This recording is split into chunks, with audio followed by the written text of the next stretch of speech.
Yeah, it is. It's kind of like from the fans or whatever.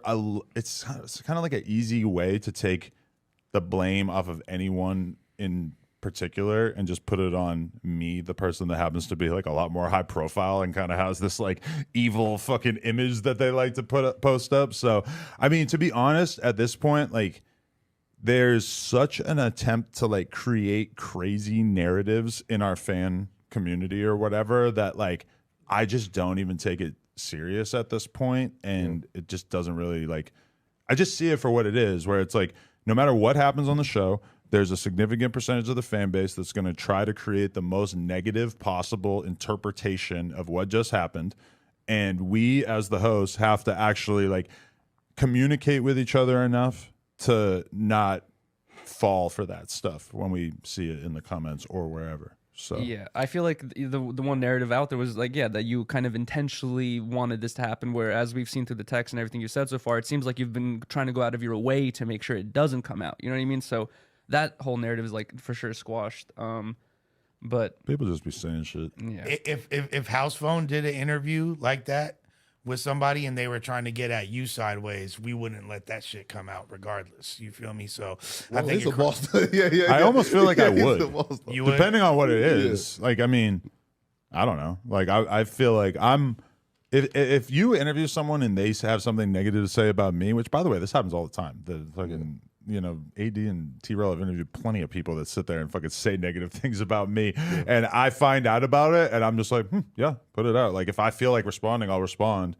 And if I don't feel like responding, I won't respond. But this has happened a whole bunch of times. Fucking Rucci was like, you know, landed on thick talking about me or whatever to Gina and Duno at one point. I didn't even think to ask for it. If my intention was to expose House Phone or put something out there about him, why? Like, trust me, I was there for the whole conversation. If I wanted to leave in anything, if I thought that there was anything that was just so funny or such good content that we just had to leave it in, trust me, it was not that moment where Danny like said fucking House Phone's name under his breath. There were other parts of it that would, if I was going to have left something in that would have maybe, you know, put him being exposed in jeopardy or whatever, it would have been other parts. Trust me. Like, this was not an intentional thing. With so many podcasts coming out, I don't have time to watch every single thing before it comes out. And unfortunately, this one just kind of slipped through the cracks. And I think that a lot of people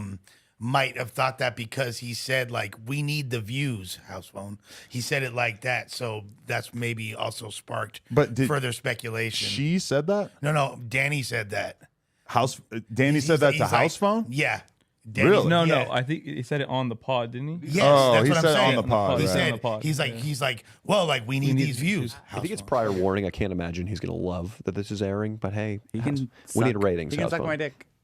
Ooh. Actually, no, he can't. He already? No. Stop the cap. Stop the cap right now. Stop the cap. No bullshit, bro. That's the part. That's the part that got kept okay. in. Yeah. And I think that, like, so I think it's important, Mikey, for you to point out that the reason why it didn't catch the House Phone is because she was talking at the same time. She was talking. So the content ID thing. It only picked up whatever what she was saying. Yeah. So I like went back on the file and like went to that part, and yeah, the text to speech thing was covered by whatever she was saying at the time. Obviously, this is a much more serious situation, but yeah.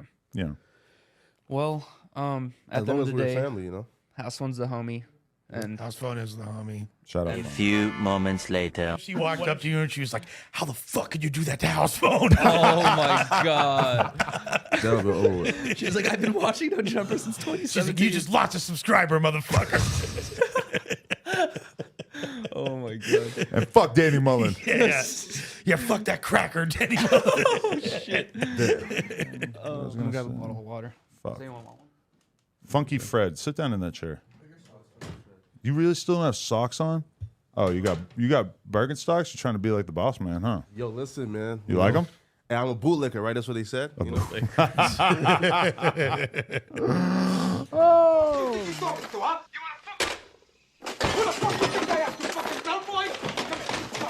Brother. Do you want to go to war? Come on. Do you want to go to war? We'll take you to war, okay? Tony, coño. Cálmate, man. Alex, you there? Hey. He's not there. cama de men.